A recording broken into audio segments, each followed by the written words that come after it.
Hello বন্ধুরা, চলুন আজকে আমরা মাছ ধরব।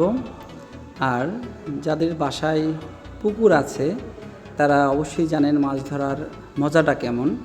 তো আমরা যারা বাইরে থাকি, বাড়ি থেকে দূরে থাকি, তারা হয়তো বা সেই শৈশবের স্মৃতি মনে করার জন্য বাড়িতে যখনই সময় পায় আসে এবং এসে তারা কিন্তু সেই মাছ ধরায় নেমে পড়ে, কারণ অত্যন্ত মজার একটা ব্যাপার হচ্ছে মাছ ধরা। আর তাই আমিও আজকে আমাদের পুকুরে চলুন মাছ ধরবো। কিন্তু দুঃখের বিষয়, জালটা একদম ছেঁড়া হওয়ার কারণে মানে ছিঁড়ে গেছে। এই কারণে আসলে আমি তৌড় জালি দিয়ে আমি উপর থেকে মাছটা ধরতে পারতেছিলাম না।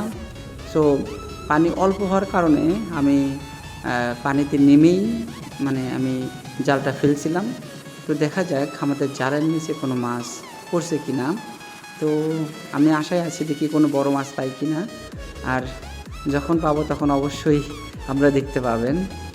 তো আমার সঙ্গে যে দুইটা বাচ্চাকে দেখলেন, একটা আমার ভাগ্নি আর একটা ভাতিজা, তারা আমাকে সঙ্গ দিচ্ছে মাছ ধরার জন্য। তো আমার হাতের নিচে মনে হয় মাছ একটা লাগলো, দেখা যাক মাছটা কি আসছে কিনা। তবে মাছ ধরার যে একটা আনন্দ, এইটা শুধু যে ধরতে পারে, যে ধরে সে বুঝতে পারে। এই তো আমার হাতে মনে হয় লেগেছে একটা মাছ। দেখি ওয়াও, মনে হয় মাছটা ধরে ফেলেছি। ইয়েস, আমি একটা মাছ ধরে ফেলেছি। এতে মেবি কার্পু মাছ ছিল।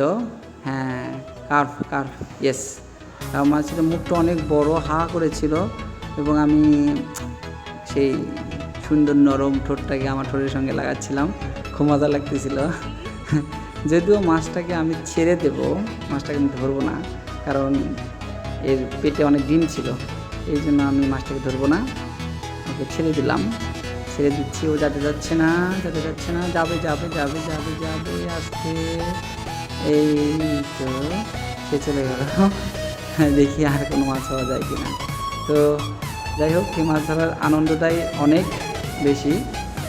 যারা মাছ ধরেন তারা অবশ্যই জানেন মজাটা কেমন। আর নিজের পুকুরের তো অন্যরকম একটা মজা। যদিও এখন আশেপাশে নদী নালাগুলো সব শুকিয়ে গেছে, বাইরে কোনো মাছ পাওয়াই যায় না। আর সেখানে তো আসলে পুকুরে